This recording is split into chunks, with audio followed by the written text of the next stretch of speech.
Hey guys, it is Abdul, your favorite business law professor here at the University of Indianapolis. Well, as you know, because of COVID-19, that's right, that pesky coronavirus, we're now in a different universe, which means we have to use what's called distance learning to walk you guys through some lectures. So my friends here at the Edge Media Studios in downtown Indianapolis, 1317 North Pennsylvania, by the way, for those of you who may be watching and interested, have been gracious enough to let me try a little experiment with their studios. And so we're going to do the lecture from here today.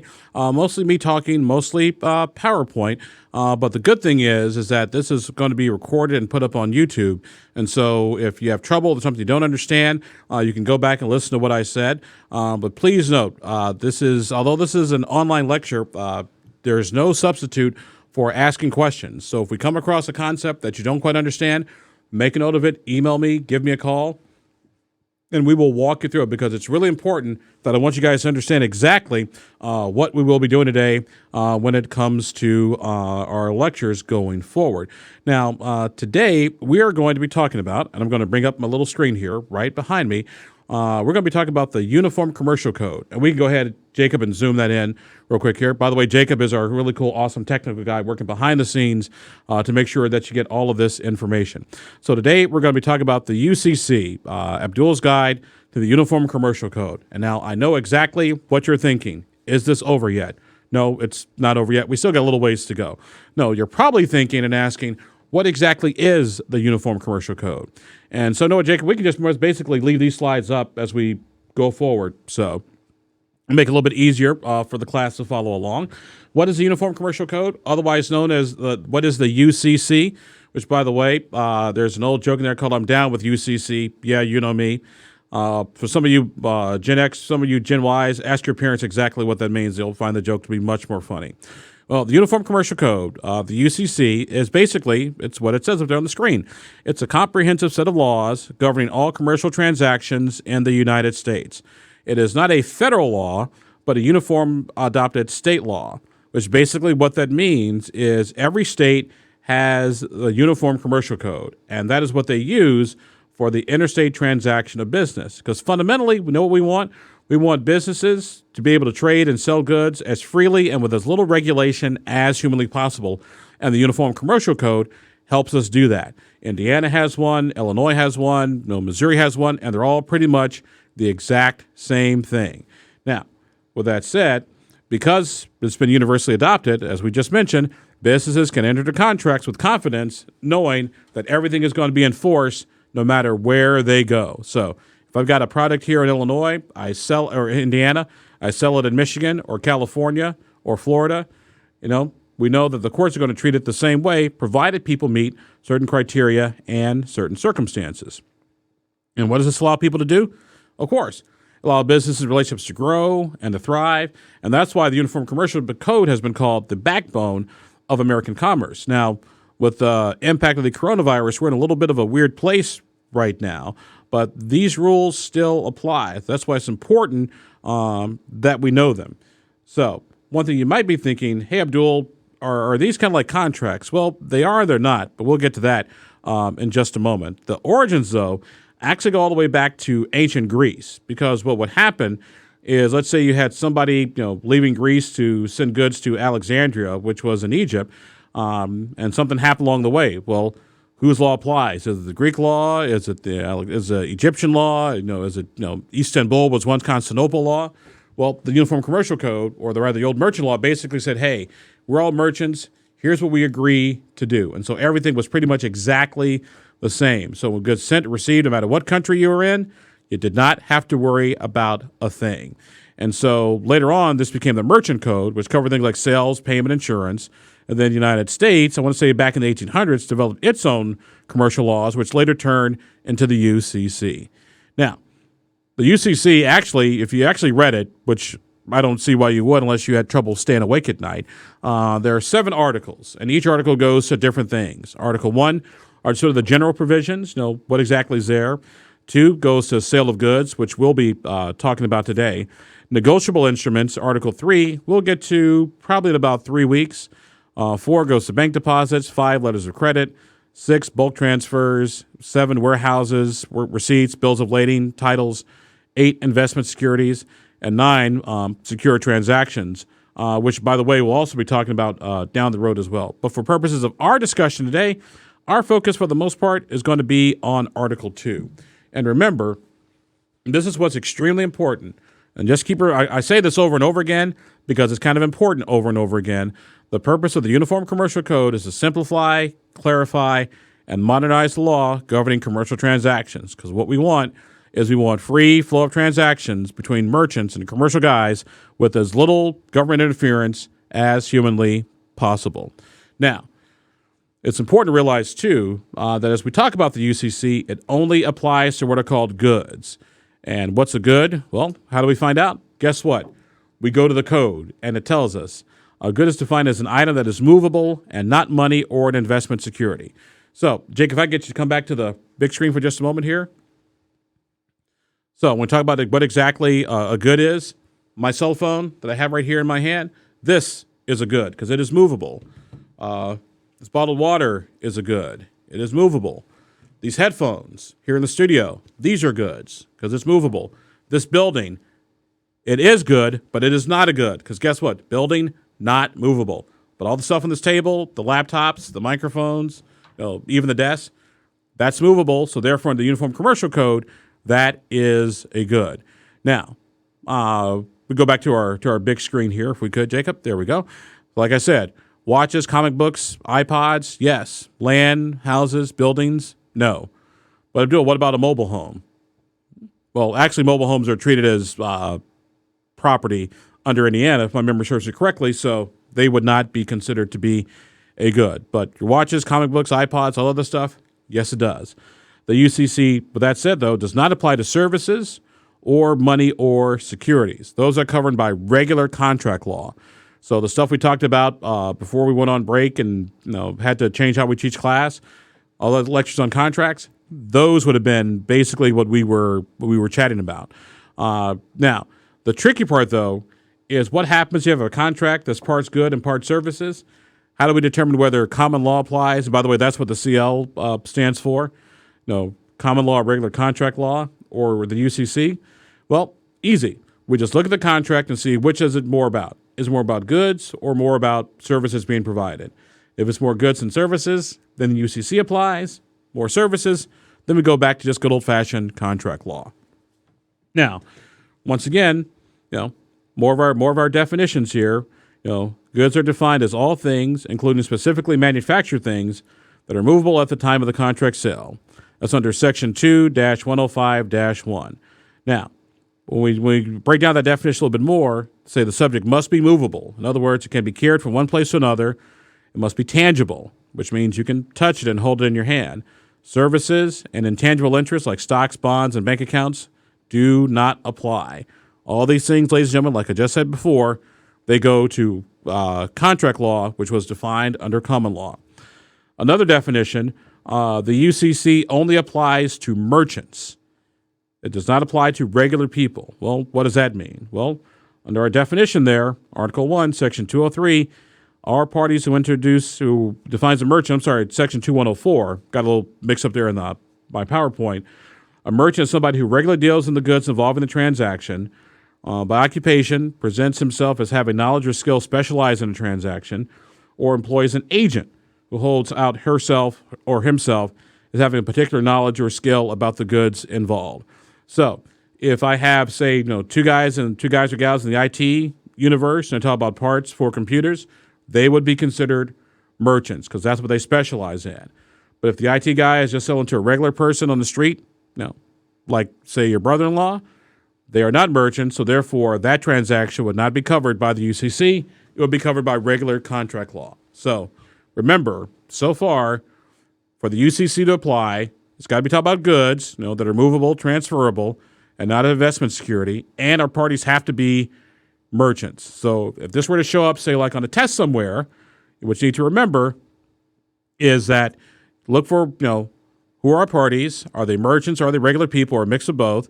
And are we talking about goods, or are we talking about services, or some combination of both? Now, with that said, what duty do merchants have? Well, right there at the very top, Section 1-203. All parties who enter into an Article 2 sales contract agree to, quote, good faith and honest dealing. That's it. Because remember, we want these transactions to take place with a little grief and hassle as humanly possible. So you got one thing to do.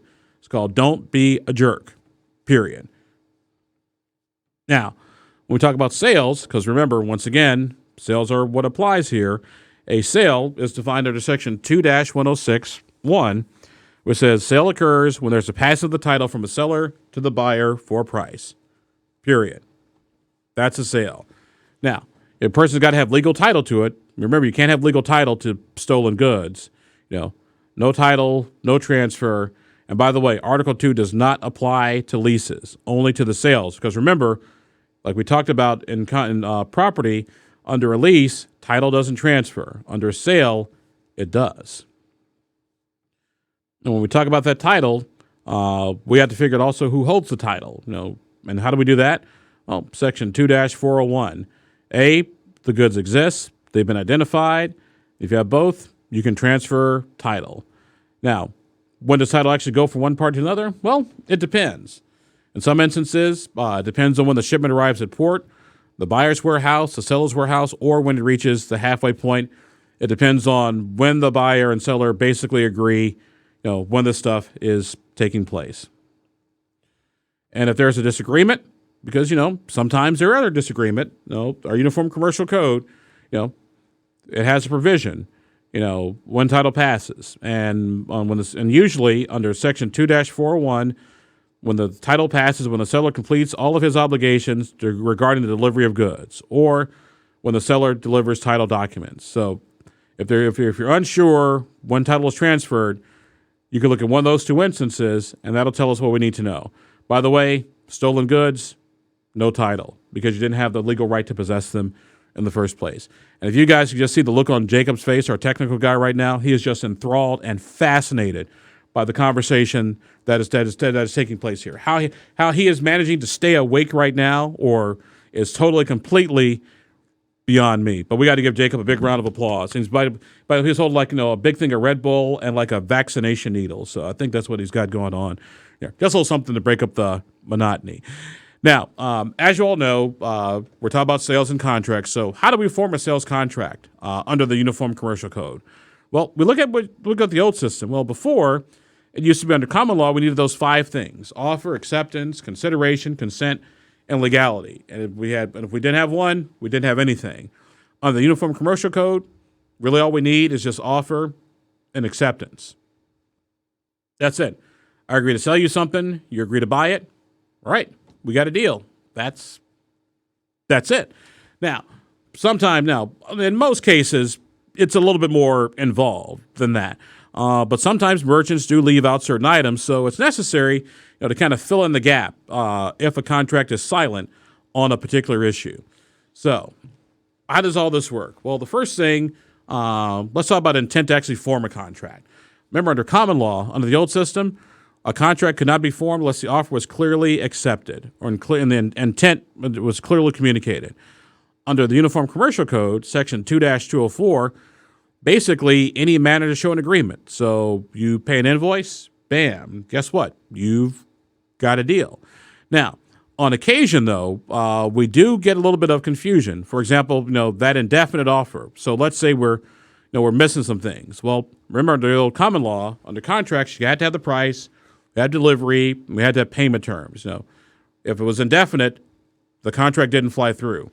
Under our Uniform Commercial Code, not so much. It does not fail due to indefiniteness. So in other words, if we're missing some certain terms under the Commercial Code, the contract doesn't fail. Under the old system, it would, because remember, we want goods to flow back and forth between merchants as much as possible with a little interference and hassle as possible. And so, under the Uniform Commercial Code, like I said, Section 2-2043, just because we don't have all things like price and delivery spelled out, doesn't fail. Now, sometimes, however, things get a little tricky. For example, that part right there that says merchant's firm offer. Under common law, you could always revoke the offer anytime before the other party said yes, or it had to stay open for a certain time. Under the Commercial Code, if somebody the merchant gives assurances that this deal is going to stay open, it's got to stay open. The offer is irrevocable.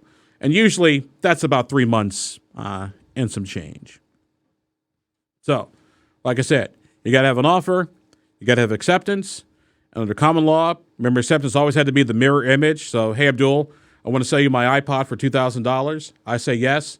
Contract is accepted. Not so much under this set of circumstances. Under these rules, the Uniform Commercial Code gives a lot more flexibility as to what is acceptance. And so on the commercial code, any reasonable manner that looks like the offer's been accepted, we'll take it. It doesn't necessarily have to be that quote-unquote mirror image. It doesn't have to be the same thing. As long as a reasonable person would think an offer's been accepted, then guess what, folks? We've got an offer. Even if there's a change of terms, we still have an offer. So we still have an agreement. So if A sends an offer with terms and B sends one back with counter terms, and A says sure, guess what? We got a deal. And modification is okay under Section 2-209 as long as both parties negotiate in good faith. Because remember, our rules are, good faith, fair dealing. That is exactly what we're looking for in our dealings. Now, certain things we talked about under contract law, like I said, prior to fall break, about how certain goods must be in writing, depending on certain instances. Well, the statute of frauds, which we talked about, also applies with our Uniform Commercial Code because, if it's a sale of goods more than $500, it's got to be in writing or it's not enforceable. And you don't necessarily need every material term, but there's got to be some basis to show that this contract is for a sale of goods. You got to have that. And if you fail to respond in writing, you can still have an agreement as long as the parties are merchants. The contract must be complete and sent, or in the goods sent or received right after the agreement is formed.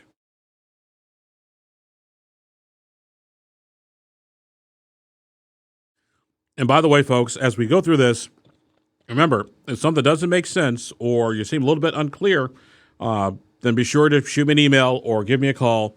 We'll make sure that all that is cleared up. With respect to the parole evidence rule, you might have read about that in our textbook, which basically says you can't use written documents to contradict oral testimony. Same thing applies here, but you can use other writings to explain customary practices within and certain terms. So for that matter, those things are actually good. So let's do ourselves a quick recap here. To have an agreement, you need offer and acceptance. Under the old contract or common law, the terms had to be reasonably detailed, acceptance was unconditional and definite and must be legally communicated, cannot be changed. With a Uniform Commercial Code, a lot more flexibility.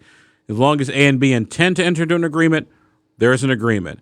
B can change or add terms, but it must be communicated in a reasonable manner, and the parties must intend to create a binding agreement. As long as we got that, we're good. But once again, as we said, sometimes things in these contractual agreements, they get left out. That doesn't make them invalid, but we do need to fill in the gaps. And how do we do that? Well, guess what? The Uniform Commercial Code gives us a way to do it. Under Section 1-205, we can look, it says when the parties have regular dealings, we can look at their past conduct. What did you guys do yesterday? Well, guess what?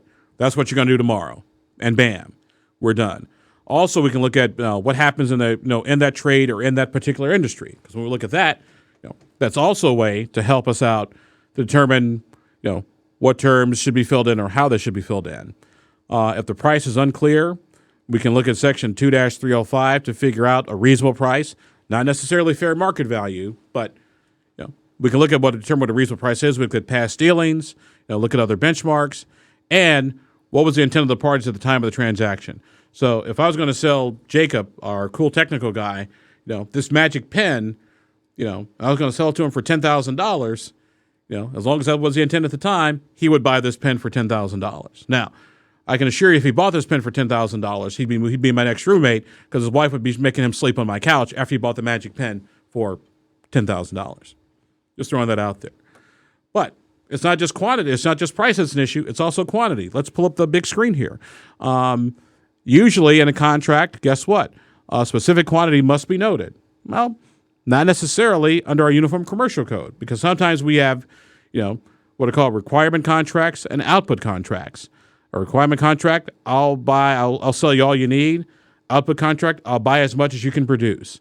Either way, there's a duty of act in good faith and a reasonable manner. Notice how that comes up quite a bit. As long as people aren't jerks, the law is going to leave you alone. Now, how do you get your stuff? Well, guess what? There's a code for that too, and depends on what our parties do. So, for example, Section 2309, delivery's got to be done in a reasonable time. If you don't specify where, it's got to be at the seller's option under 311. Under 308, it could be at the seller's place of business. And also under 504, you must hire a competent carrier, in other words, people to deliver your goods or assume the risk of a loss. All right.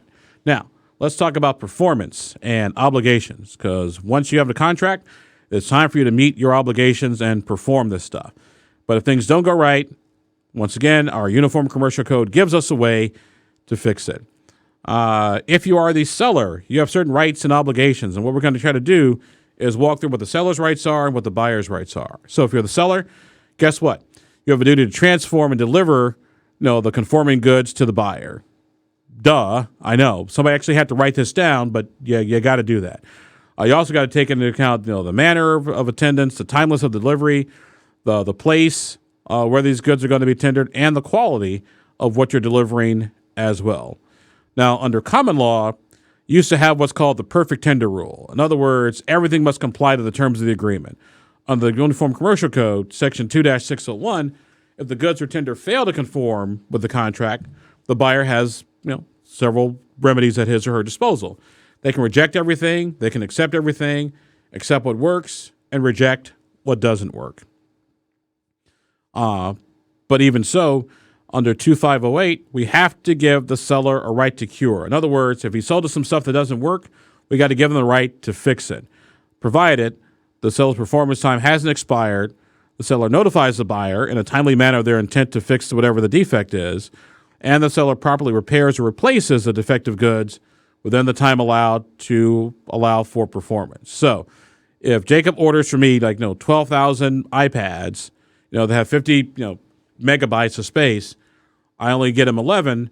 Provided our contract isn't expired, I still have time to get him those 1,000 iPads that fit his criteria. If I don't, we're going to have some problems. Now, let's go back up to the big screen there, because not only does our seller have rights and obligations, but so does, ladies and gentlemen, our buyer. Our buyer's obligations begin where our seller delivers the goods that conform to our contract. Under the Commercial Code, a buyer has a duty to, guess what? Accept the conforming goods and, more importantly, pay for them. Now, you can expect them under Section 2-513 to make sure they do conform, but you got to pay for the costs of the inspection. Now, let's say we don't get goods that conform what we asked for. Well, guess what? We have the right of rejection, which, by the way, my wife exercised that right of rejection several times when I asked her to marry me, but eventually she did give in. And see, the nice thing about having Jacob here as our technical guy, when he laughs at what I say, then I know you guys will probably laugh too, because he's just hearing this for the first time. Hopefully you guys have read this stuff like you're supposed to in the book. So we hope. But let's go back to that right of rejection. What can we reject? Well, goods that don't conform may be rejected as a breach of contract, and we can withhold payment. You can cancel the contract and recover from any prepayments from the seller, or the buyer must present the seller with an opportunity to cure. Once again, like we just talked about, an opportunity to fix what our problem was. But sometimes, ladies and gentlemen, what happens is we get what are called installment contracts. In other words, let's say we're gonna buy goods from another merchant, but they're going to come in one or more shipments. So let's say, once again, 1,000 iPads I'm going to buy. I'm sorry, make that 12,000, 1,000 a month for 1 year. So each of those those monthly shipments of 1,000 iPads under the UCC is accepted as a separate shipment that is bought and paid for separately. And the buyer can only reject an installment if it's not what they asked for. Either it's non-conforming, like it says there on the PowerPoint, or substantially impairs the value of the installment and cannot be cured. In other words, there's no way to fix it. And we only get a breach of an agreement if there's more than one or one or more of these non-conforming goods impairs the whole value of what we're looking for. So let's say 12,000 iPads is, you can bring me back on the big screen here. Let's say 12,000 iPads is what I ordered, 1,000 iPads a month, 50 megabytes. Let's say in May, I get 980. Does that really hurt the whole value of the agreement? No. Now, but let's say in June, you only send me 500, and instead of 100 megabytes, they're only 50. Yeah, that's probably going to impede the value of the whole shipment, and then we can breach the agreement considered breach, and we can throw it out and start all over again. Let's go back up to the big screen here. However, if the buyer does accept these non-conforming installments that doesn't notify the seller of the cancellation, you got to take it. So if I get some stuff that doesn't work and I don't let the seller know, I'm kind of stuck with it. Why? Because like you see right here, the buyer has a duty of acceptance. When the seller properly tenders conformed goods, the buyer's got to take them. That's it. I mean, I can't make it any more simpler than that. By the way, you have a duty to become the owner of the goods, and you can only reject it, once again, if it substantially impairs the value of the whole goods. And by the way, when you get them, guess what you got to do? You kind of got to pay for them. I know. Now, as we get ready to wind down here, we come to the home stretch. Yay! I can just hear all the applause in the background right now from our students. We need to talk about warranties. Let's go back up to our big screen here. A warranty is basically a statement or representation made by the seller that the goods sold conform to certain standards of quality, safety, performance, and title. Just like when you buy something from the store, you get a warranty for it. Same thing here under our Uniform Commercial Code. There is a warranty for the goods that are being sold that they will be what you asked for, and they are good for the purpose that you need them. And if we go look back up on the big screen there where it says if the goods don't conform, then the seller can be held liable for what's called a breach of warranty. So what type of warranties are we talking about? Well, there are 4 types, as you can see here, because it says right there at the top of the screen, 4 types. There's warranty of title, which means the goods will be delivered with good title and clear of any liens. And if there is a problem, then the seller is responsible.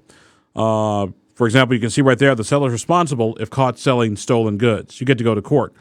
Of course, back in my old neighborhood, growing up in Chicago, if somebody sold you some hot goods, you can result. We had what we call urban dispute resolution, which usually involved a bullet. I'm just throwing that out there. We also have under Section 2313 an express warranty. In other words, an express warranty is basically in writing that hey, these are what you asked for. They are the seller claims the quality, safety, performance, durability of the goods being sold, the whole 9 yards. Like I said, usually in writing, and a reasonable buyer tends to rely on these things. We've got an express warranty that was made. We have the implied warranty of merchantability. It's not basically when say it's implied, it means you really don't have to say it. It means basically that whatever I'm buying from you, as you can see there, it's basically what it's meant for unless the seller tells me otherwise.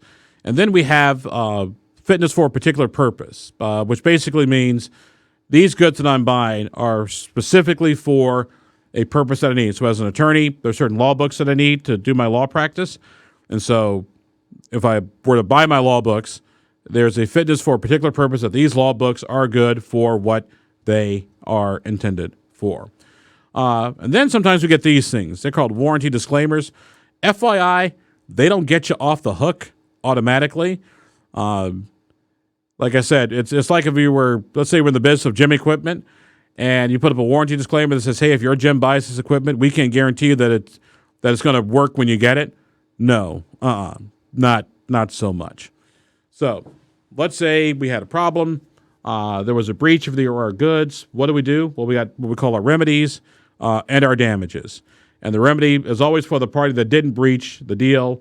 And the courts have always said that remedies should be taken liberally. So if the buyer breaches the deal, the seller gets the remedy, and vice versa. If the seller breaches the deal, the buyer gets the remedy. So, but the question will always be, where are we in the delivery of goods? So if the buyer breaches before, and that's the magic word, before receiving the goods, then in other words, telling the seller, hey, I'm not going to buy your stuff, the seller can cancel. He or she can mitigate damages to stop production.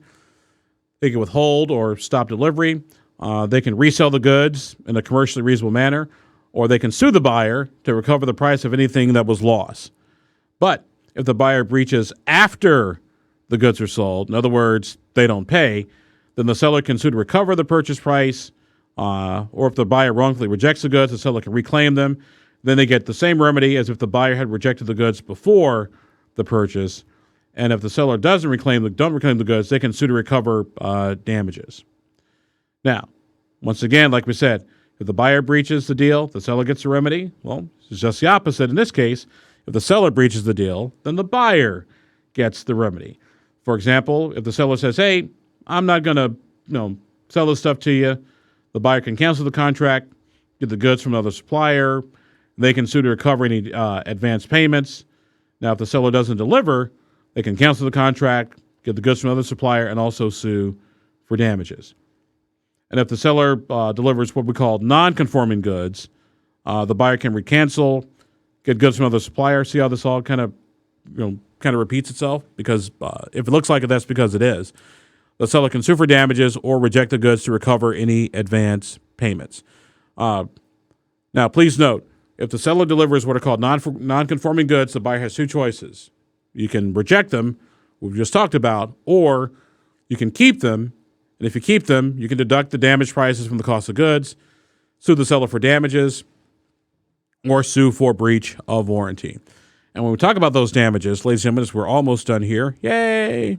We get different types of damages. We can get cover damages, which is the difference between what you paid for versus what you received. You can get what are called incidental damages for things like, inspection, receiving, transporting, shipping, etc. If there's no delivery or late delivery, any of those costs associated with that. You can also get what are called consequential damages, which are damages that were foreseeable from the seller's breach. This could be money lost from other businesses done because of the failure to deliver the goods.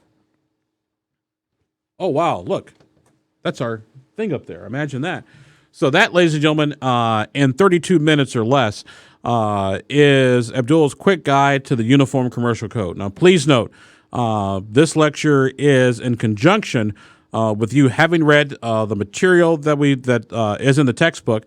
In addition, look at some of the YouTube clips that I've embedded for you as well in our ACE lecture. Now, the way these things are going to work is usually we'll try to do a lecture or podcast first. Then midweek, we'll always try to have our lecture and podcast for you on Monday. Midweek, we'll try to make ourselves available online for any sort of Q&A that you folks might have. And then on Fridays, we will upload sort of a sample question involving that particular area of law. Kind of get you guys ready for your final exam down the road. And like I said, I understand that this is maybe not necessarily what we all signed up for when we began business law at the beginning of the semester. But hey, we've been thrown a curveball. It's the world we live in. But you know what? This is why, I don't know, Jacob, you can zoom in real quick here a little bit. Oh, I can't zoom in? Okay, no problem. You see, I don't know if you guys can see me doing this. Oh, there we go. On this camera over here, you see these things? These are thumbs. And you know what these thumbs are? They're opposable thumbs. What do the opposable thumbs mean? That means we're human beings. We can adapt. And we adapt to whatever problems or situations that we're thrown in. And so that's the good thing about you guys. You're smart. You're sharp. You're a good group. We will get through this. I promise you. Any questions you may have about any of the material, be sure to call me, email me, reach out, and we will get it done. And we will get it figured out. And I will see you guys at our next lecture. Take care. Bye-bye.